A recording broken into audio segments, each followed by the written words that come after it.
the field. It adds to the drama of like the Sam Houston opener.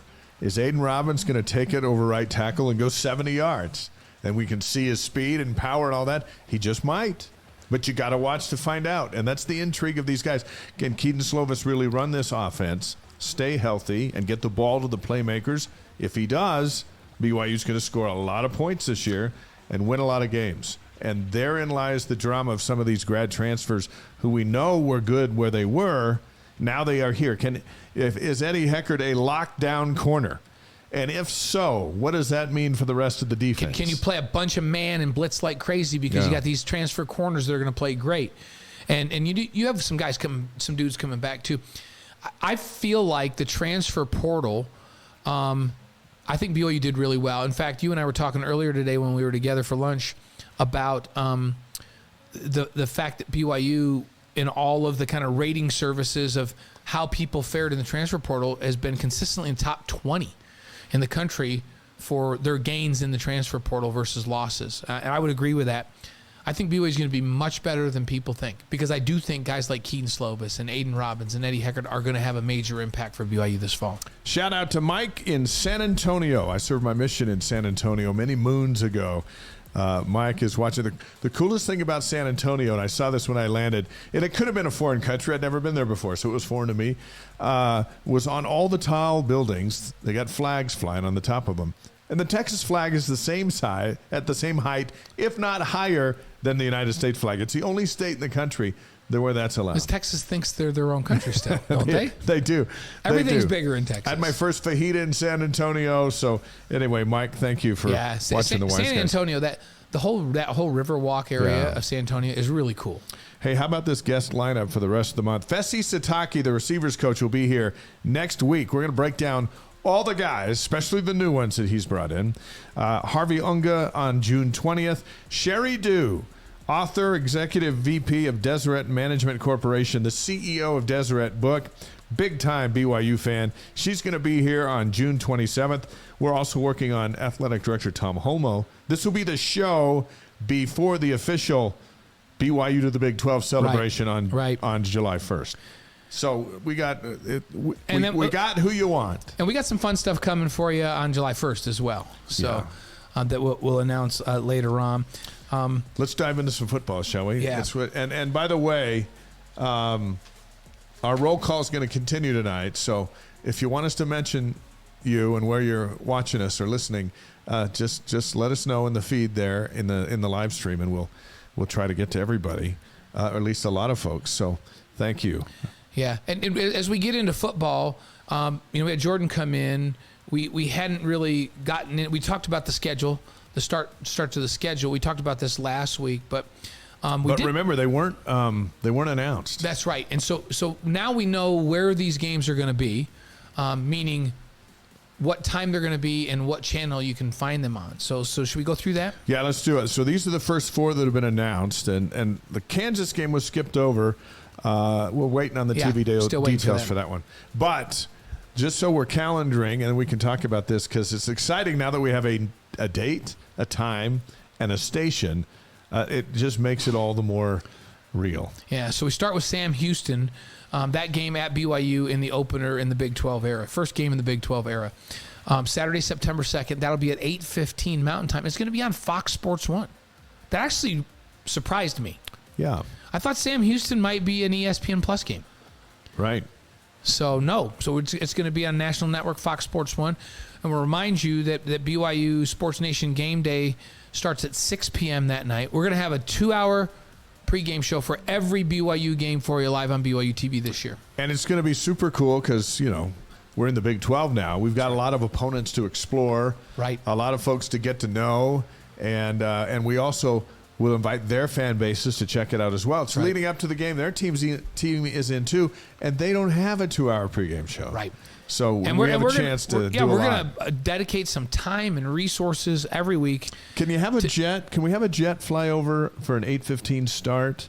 I think the Utah game was. We need to call Clark at 8:15. We need to call our. Should we call Clark on the air? Remember, we kind of got in trouble when we announced the Jets last time. Yeah. So we'll have to be careful about that. But 8:15, 8 o'clock you can fly jets over. I think that's dusk.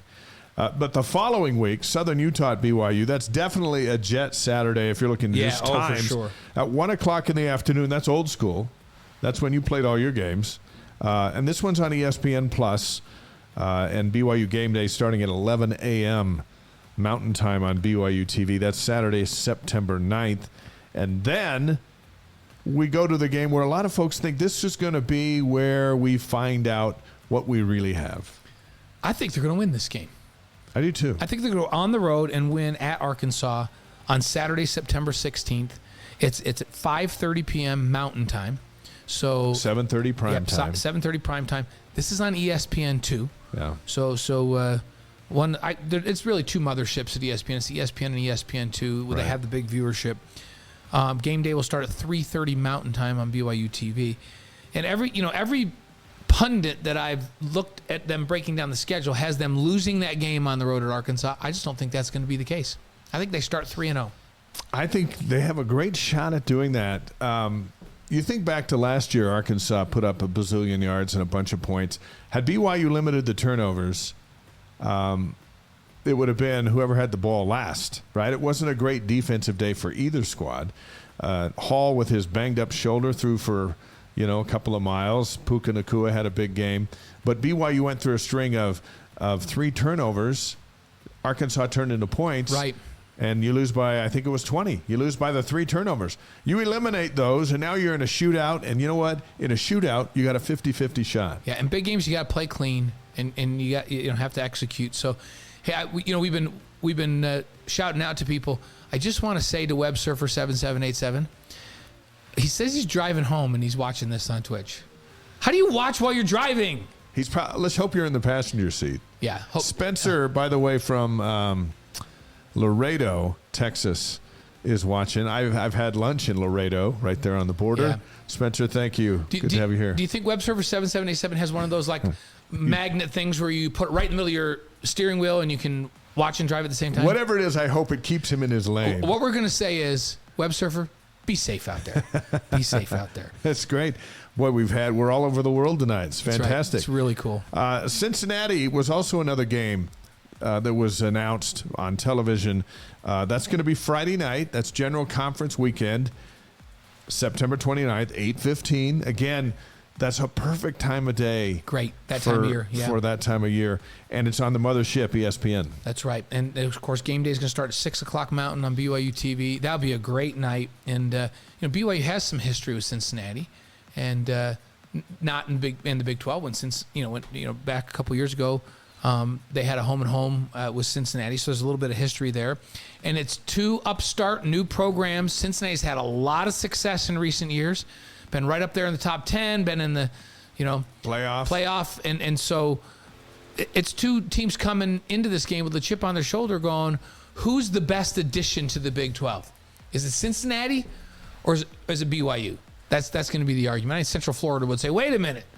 We won an unofficial national championship a few years ago because they didn't put us in the playoff when we were undefeated. But I think really coming in, everybody's asking who's going to be competitive faster, Cincinnati or BYU. So that's a big game. Live post-game shows will follow every game on BYU TV. So the 2-hour pregame and the post-game show. And the post-game show usually goes for as long as we feel like, which is good.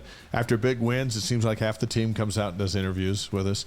But it's fan access before and after, and that's going to continue and be bigger and better as we move into the Big 12. An interesting note on a lot of these games, and it'll affect travel, especially for folks who drive in from California and Arizona, Idaho, and like to make plans. Plans are going to have to be pretty loose in the Big 12. So their TV times and broadcast info could be announced anywhere between 6 and 12 days out. And I think that's going to be the norm. So you might not know what time Oklahoma is until Sunday before the Oklahoma game. And the TV partners, they paid a lot of money for this package. Yormark did a tremendous job in negotiating this package. And you see what it's done. He was so ahead of the curve that now the Pac-12 and the ACC, they're just having a hard time even coming close to what the Big 12 was able to secure. But part of that was the flexibility that Mark negotiated in the contract. He's like, listen, we're going to allow you, our network partners, to pick games on shorter notice so that you can have the best games on your network on any given week.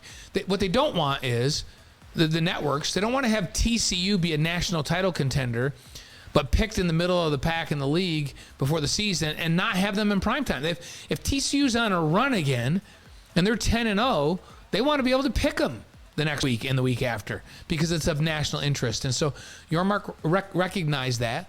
I'm certain he got more money by being flexible. Yeah. But for the fans, we're going to have to be flexible too. All right. Now, Spencer, by the way, is saying that he's going to be at the TCU game. There you go, Spencer McMillan. Driving up from Laredo to says they're going to make the stadium blue and not purple. That happened in the old days. And Dr. Ketch asks, he says, hey, guys, I'm curious. Are you going to try to do some interviews and stuff with other teams in the Big 12? Seems like a chance to spread the good BYU word in lots of places. We're so happy to have these amazing foes and friends. And the answer to that is absolutely. And we talked about that a little bit. We'll do feature pieces on the opponent. We'll interview folks from the opposing school, especially at home games. We can bring them on set. So the plan is absolutely. And on this show. We're going to expose BYU's fans to the rest of the Big 12, and we're going to expose the rest of the Big 12's fans to how we do it at BYU. And we'll have them on game day shows. We're going to have them on Wise Guys. We'll bring guests in from around the Big 12. Mm-hmm. Hey, there's some method to the madness. When you look at these walls behind us with all the Big 12 logos up there, this show is going to expand and bring all of you out there a lot more around the Big 12 and allow you guys to know more about the competition in the league and the teams that they'll be facing. Hey, keep those locations coming. It's fun to see Cougar Nation checking this out. And, of course, our podcast will be up tomorrow and available for everybody. Linebacker Harrison Taggart announced on social media that he's transferring from Oregon to BYU, 6'2", 216 pounds. He'll have 4 years of eligibility. A 4-star linebacker coming out of Corner Canyon High School. BYU wasn't on the list when he came out. Played in 3 games, just a few plays last year with the Ducks. So what does Harrison Taggart bring to the linebacker room? He's a linebacker with great range. So he's the kind of guy that if you're playing an aggressive defense and you need a guy that can be physical and play downhill, but also can peel off and pick up a running back out of the backfield or a slot receiver and run with him, this is what you get in Harrison Taggart, a really athletic, very skilled backer. And that's why he was a 4-star guy coming out. He was one of the top recruits in the state of Utah, not just one of the top backers, one of the top overall recruits, period, coming out of the state of Utah. And signs with Oregon, who always signs 4-star guys across the board. So this is a really nice addition. And it's not like he wasn't having some impact. He played as a freshman at Oregon. It'll be interesting. 216. It seems like Justin and I will want to put a few pounds on him. Yeah, he'll 216 is fine for a youngin', And you think about it, the Kafusis, the Cousins, they're a little light right now too, but they're going to grow into those positions. And I won't be surprised if Taggart's not 220 to 225 by the season, and that's plenty to play on the outside. So in the linebacker room right now, you got Taggart, you have Ben Bywater, Max Tooley, A.J. Vongpachang, Isaiah Glasker, Ace Kafusi, Chaz Ayu. Am I missing anybody? That's a pretty star-studded group right there that you're talking about. And if Chaz can be healthy, which he's struggled with, and one that you didn't mention that's moved down to linebacker from safety is Hanneman. Right. So and he'll have a big impact because he's a very a football player with a lot of instincts that really plays to the football and runs the ball really, really well. He's put on some weight, and he'll be in that linebacker room as well. So now the linebacker room is too deep. Remember when the summer started, there was no Vongpachang, there was no Taggart, there was Bywater and Tooley, Glasker with potential, and then it was, okay, got to find some guys. Right. Well, they found some guys, and these are guys that come in with experience. Vongpachang, a grad student, grad transfer, right? Yeah. So he's leading tackler over for 100 Utah tackles, State. like their best defender. And then Taggart with potential too. So suddenly you know what you can do? You can spell guys. Yeah. And not have a drop off. Bywater. And you want to be able to do that and not have a drop off. And it's depth is really important when you're playing 10 straight P5 games. You got to have it. We should mention Harrison's sister, Madeline, is also transferring from Oregon and will compete with BYU's track and field in sprints and hurdles. And track and field's already a top 20 program. They just got better with Madeline Taggart coming in. Earlier today, and this is the time of year when all this preseason stuff pops up, and Lindy's put out their all Big 12 honors for preseason, and they were much kinder to the Cougars than that. Who was it? Athlon last week? They had them like worst in the league. They had them finishing last, and not a lot of players finishing like first, second team, but here they come right out of the gate with a first teamer with the offensive line. Yeah, and by the way, they picked them to finish 10th, ahead of Iowa State, Houston, Cincinnati, and West Virginia. So that's not too. You know what? And when they say 10th, I had to go, what 10th? And then I go, okay, wait, there's 14 teams. Yeah, because because Oklahoma and Texas are still in the league. Yeah, and there's 10th. 10th is, we think they'll do better than 10th. But when you look at Iowa State, Houston, Cincinnati, West Virginia, they also think they're going to do better than 10th. It's going to be a very competitive group. So they obviously have Central Florida ahead of them. Yeah. I don't think that's going to happen. No. And, and I wouldn't, when BYU and Baylor last played, BYU looked pretty good against Baylor. And I won't be surprised if BYU's more in the middle of that league this next year. Kingsley, as you mentioned, first team, also listed at number 2 as the top 10 NFL talent. How about that? And the Big 12, they list their top 10 NFL guys, and Kingsley's number 2. Well, there's all kinds of talk about him being a first-round draft pick, and he's that would be the third straight lineman. Conversations that I've had with Aaron Roderick around Kingsley, he just can't say enough. He says he just. We talked about with Jordan Leslie, there's some freaks in the NBA, like just freakish athletes, right? Kingsley's a freakish athlete. Like he's, even amongst NFL guys, his size and his strength combined with a kind of athleticism and speed, he runs around like a little guy, and he's huge, and he's strong, and he's powerful. So the potential for Kingsley is just off the charts. If he keeps working the way he can work, and keeps getting better, he has a chance to be a starting left tackle in the National Football League for a long, long time. And Aiden Robbins knows he can run behind the mountain of a man that Kingsley is. And Robbins is 6'2", 6'3", 230. He's a mountain of a man himself. Yes. Oh, yeah. And absolutely. That just bodes well. And also, I think it's interesting. We talk about how can BYU compete in the NIL world, in the transfer portal world. They can compete by having a portal to the NFL. Right. That's the most competitive NIL, but the transfer portal to the NFL is number 1. And Kingsley would be the third straight offensive lineman to go into the NFL. Never mind the third straight quarterback if Slovis gets in, or the third straight running back if or close to it if Robbins still has a couple of years to play. But BYU's putting guys in the NFL over and over and over, and that is what will make them competitive in the Big 12. Guys want to know that that's the pathway in. Yeah. And they're not just in the league. BYU's group of guys in the league are very visible, high-level players. Brady Christensen starts. We talk about offensive linemen. And Blake Freeland right now is practicing with the starting unit because the guy in front of him is hurt. And Blake has a chance to be a star in that league. And the Colts. Because he's also a freakish, long, and athletic guy. Kingsley has a chance to be a star.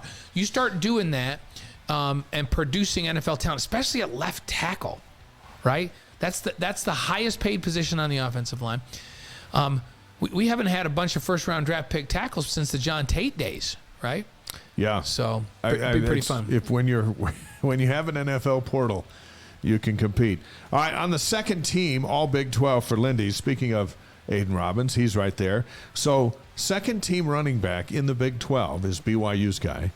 Connor Pay, the center, who could also go to the NFL after this season, second team. And then you get onto the third team, we see Tyler Batty at defensive end. Right. And then you got Eddie Heckert as a third-team DB. That's respect. He transfers from an FCS school, but has enough on film over these years and is highly regarded enough that he's third-team all-conference as a transfer from an FCS school. And then Ryan Rico, the punter, is third-team. Shout out to Rico. Rico's an NFL leg. Yeah. Like, that's another guy that could be in the NFL. He's not in the national stats because he doesn't punt enough. Well, all the guys on this preseason list are all NFL potential guys. Yeah. They stay healthy and continue to get better. And I would say, when you're wondering about how's BYU going to be on offense, and you look and you go, well, Kingsley's maybe the second best player in the league in terms of NFL draft prospects, right, at left tackle.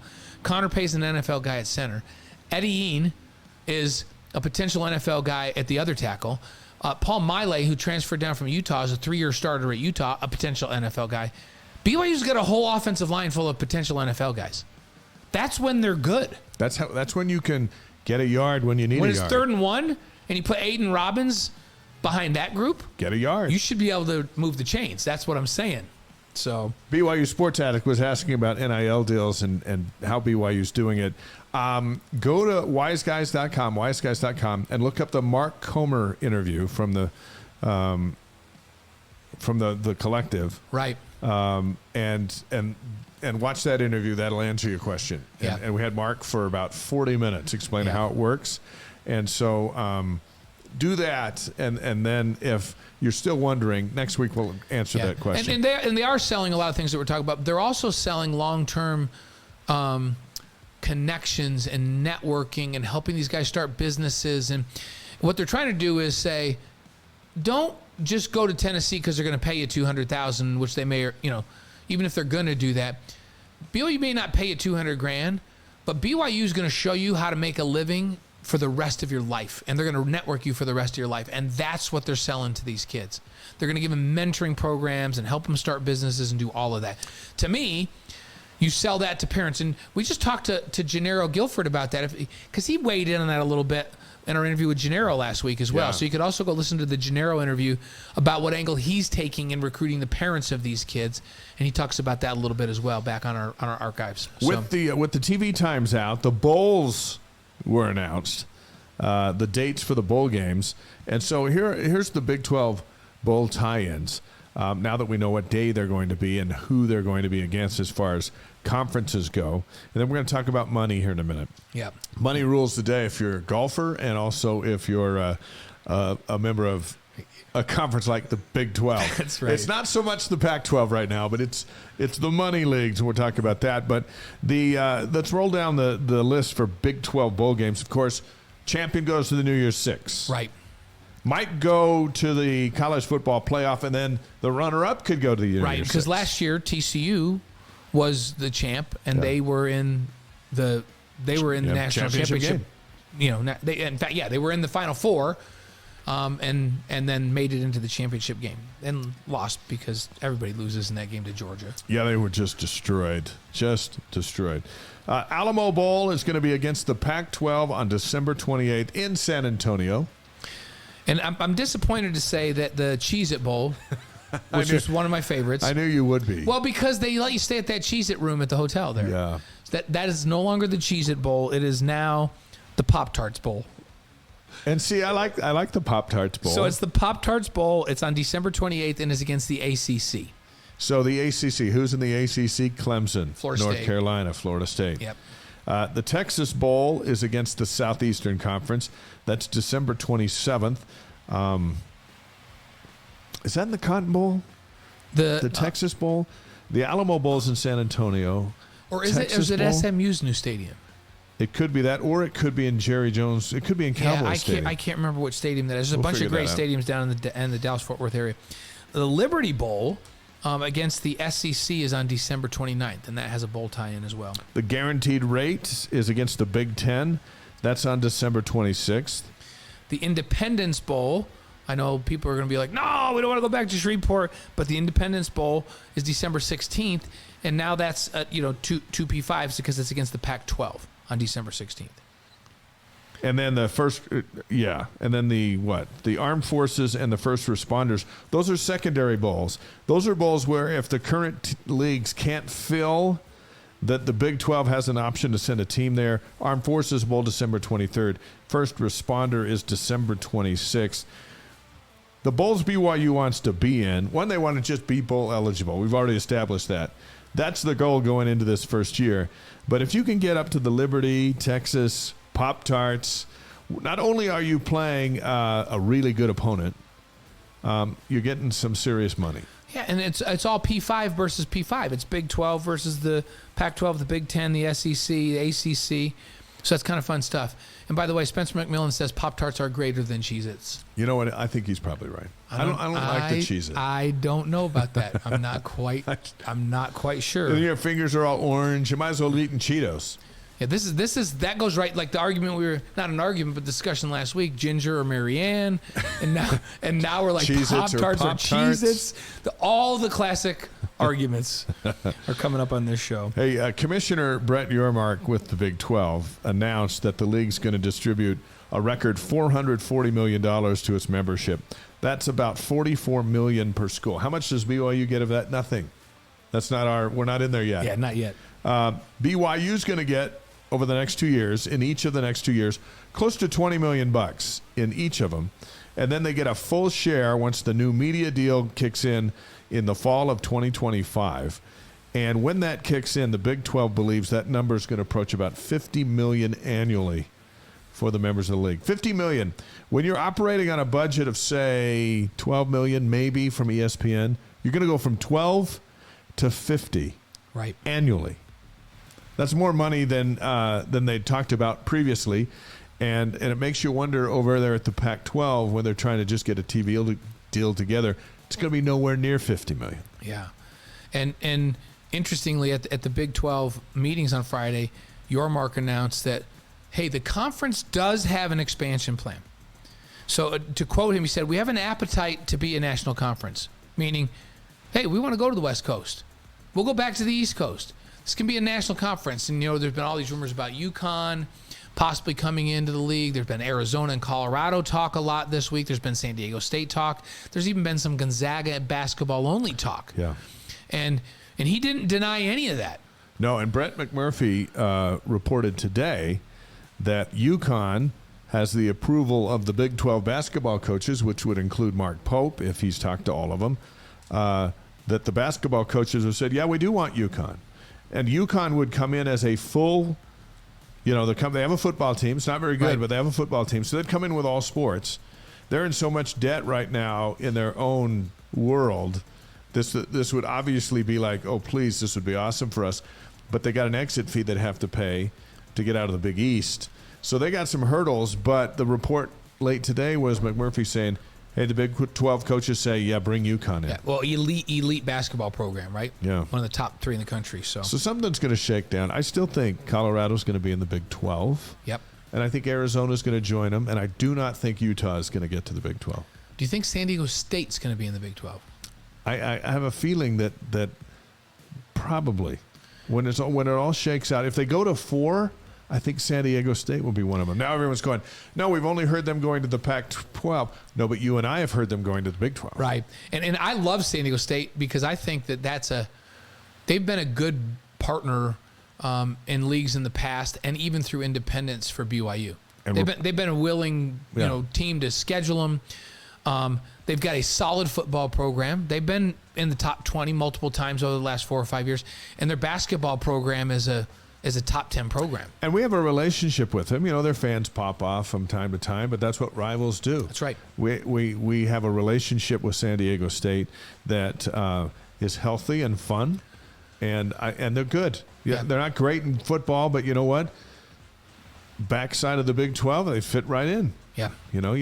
Not everyone's great in football. Right. They're not Oklahoma or Texas, but No. they're as good as the middle of that league's been in the last couple of years. And they have coaches that are national names and people know. Was Steve Fisher, but now Dutch just made a name for himself this last year, right? Yep, By making yep. it to the national championship contest. And then Brady Hoke has been their football coach. So they have some national recognition, but the big thing for Yormark is, hey, we want to be a national conference. They want SoCal. That's why I think that's a possibility. Yeah. We'll see how it all comes out. I agree with you on that. Let's look at some key dates as we get closer to them with every passing show. July 1st is going to be a fun day, especially here in Utah County, but fun for BYU fans around the world. We've got a big party on July 1st. That's the day BYU's officially invited into the Big 12 Conference. So from 3 to 5 on BYU TV, we'll be live at the practice fields outside the Student Athletic Building. Everyone can come in, hang out with coaches and players, and there'll be activities. It's going to be a afternoon party to celebrate life in the Big 12 on BYU TV. Yeah, and here, if you're close by and can come, absolutely come. It's just a giant party. I think back to the party we had on Friday night before the Arizona game in Las Vegas. Right. Where everybody came out to North Las Vegas. Like 8,000 people. 8,000 people came out to the park, and we had a blast, and we originated a live show from that, and it was really fun. And so we're going to be out there from 3 to 5. We'll be with our game day set. And the party is actually from 3 to 6. Yeah. So the show's going to be from 3 to 5.